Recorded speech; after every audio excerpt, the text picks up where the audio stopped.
Sí.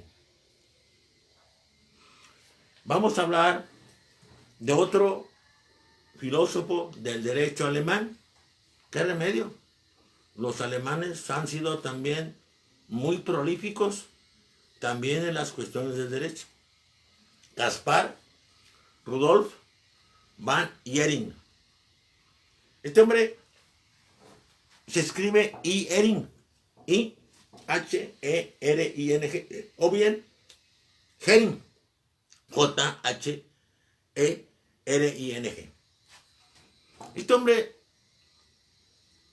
primero que entre, lo que impresiona es que dio clases en muchas universidades, en Heidelberg, en Múnich, en Gotinga, en Kiel, en Berlín, en Basilea, en Rostock.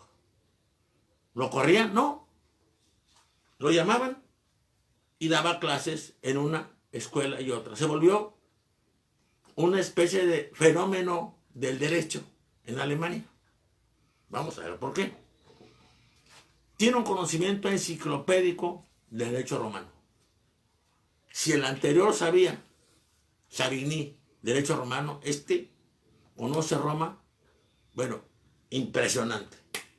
Hagan de cuenta Nievo, hagan de cuenta Mommsen, hagan de cuenta los actuales, Kovalyov, etcétera, todos ellos. Es un conocimiento bárbaro, tremendo del derecho romano, y esto lo hace susceptible de ser buscado. Las universidades buscaban a gente brillante en aquella época para que diera clases. También sorprende sus matrimonios. Tuvo 3 esposas. Helen Hoffmann, la primera, duró muy poco con él, 2 años, murió. Ida Froelich duró algo más. Parece que ella le dio los 5 hijos que tuvo. Al quedar viudo por segunda vez, se casó con la maestra de sus hijos, Luisa Withers, y ya no sabemos más. Si ella falleció antes que él y se casó vuelto, pero ella le educó a sus hijos. Tiene 2 obras que voy a comentar especialmente. Una se llama El espíritu del derecho romano en las diferentes etapas de su desarrollo. Ya dije que conoce historia romana, pero en una forma absolutamente enciclopédica y erudita. Enciclopédica es que tiene la visión global de toda Roma. Y erudita es que se mete realmente en cada época en profundidad. Nos habla de la monarquía, el derecho consuetudinario de la monarquía, de las luchas de los plebeyos contra los primeros patricios, y después nos habla de la primera república, la de Bruto, Junius Bruto. Nos habla de esta primera república y el derecho que se incuba en ella hasta las guerras púnicas y las guerras macedónicas, intercaladas porque son primera y segunda guerra púnica, luego guerra macedónica, primera y segunda, luego guerra tercera púnica y luego guerra tercera macedónica, y hay quien diría una cuarta guerra. Ahí nos habla de las luchas, cómo los plebeyos van poco a poco alcanzando, por lo pronto, el derecho de veto, y por lo pronto de los tribunos contra los cónsules, y por lo pronto la posibilidad, muy importante para ellos, de casarse con gentes de la clase dominante, que es la clase de los patricios. En la tercera parte habla de las revueltas de esclavos. Es muy importante. Sí habla de Espartaco, pero habla de las revueltas sicilianas antes. Habla de las revueltas en Numidia antes. Habla de las revueltas en Panticapea, en Fanagoria, en Ponto antes.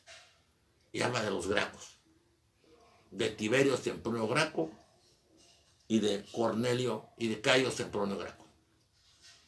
Habla de las luchas, del intento de la dictadura popular ya había la palabra popular y populismo, Mario, y la dictadura optimante que consigue Sila. Habla del triunvirato, el primer triunvirato de Craso, Pompeyo y Lépido, y las leyes que en él se dan, cómo se violan. Y habla también de César y su dictadura personal. Habla de las componendas, en cierto modo, con Cicerón, esa columna de hierro, y aprovecho para felicitar. Hay varios maestros, me acuerdo de ahorita de Cora, que han platicado con los niños, con los muchachos, de ese libro de Tyrone Caldwell, La columna de hierro. Es un libro excepcional. Evidentemente tiene muchas cosas que no son históricas, pero de todos modos es un buen libro para meternos un poco por esa historia novelada en el mundo romano de esa época. Habla de segundo triunvirato, las luchas, y Augusto, la monarquía que no era monarquía, que decía que no lo era. Habla del Alto Imperio, habla de Trajano, Adriano, Antonino Pío, Marco Aurelio, habla de Cómodo, Pertinax, Didio Juliano, Septimio Severo, habla de Caracalla, habla de todos ellos, el derecho que se da en esta época.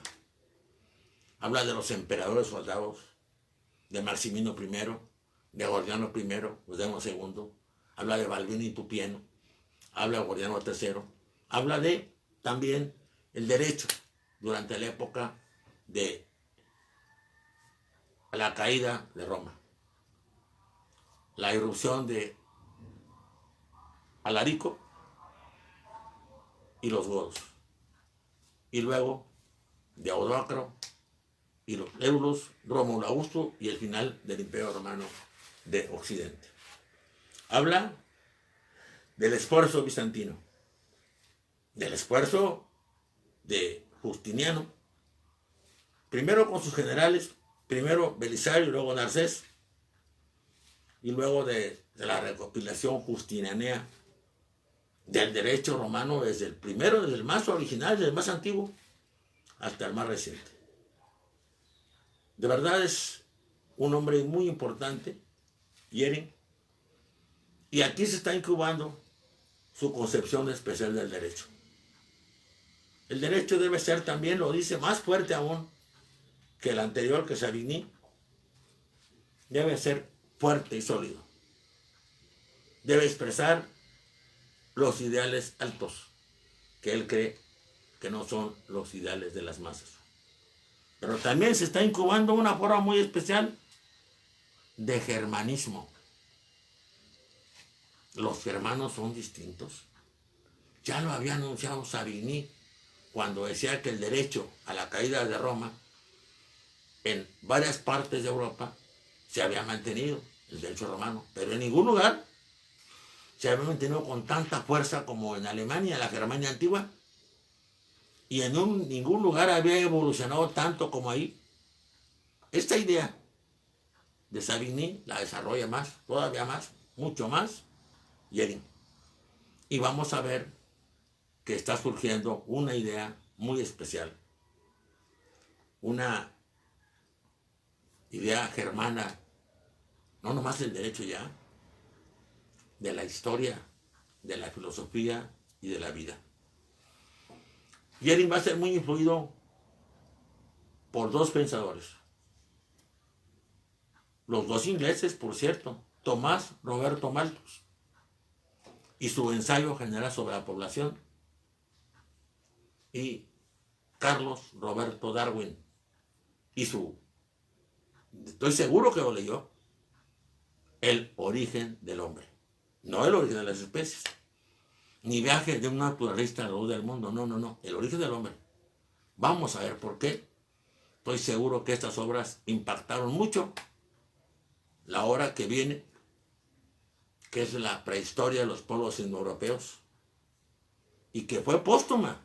Ya no la alcanzó él a publicar, pero la dejó terminada por completo, y expresa ideas que vamos a ver después en Alemania, en épocas ulteriores. Yo quiero que me sigan acompañando. No he terminado con este autor. Voy a hablar para esto un poco de Malthus y de la que anunció él, explosión demográfica. Voy a hablar de Darwin, no de la teoría de la evolución, no el origen de las especies, claro que sí lo conocemos, pero voy a hablar del origen del hombre. Un libro que por cierto leí por casualidad en secundaria, fíjense. Mi familia tenía casas de renta y un inquilino que se cambió, compró casa. Un hombre muy responsable, don Ernesto García Ortiz, creo, papá de un agente que es de mi edad, el doctor Ernesto García Aguirre, que está por ahí, lo saludo. Dejó olvidado un librito, El origen del hombre, y me puse a leerlo. Y es un libro muy interesante porque sugiere muchas cosas que a veces son bastante ciertas y a veces son bastante discutibles. Por favor, quiero verlos al ratito. Espero que me estén viendo.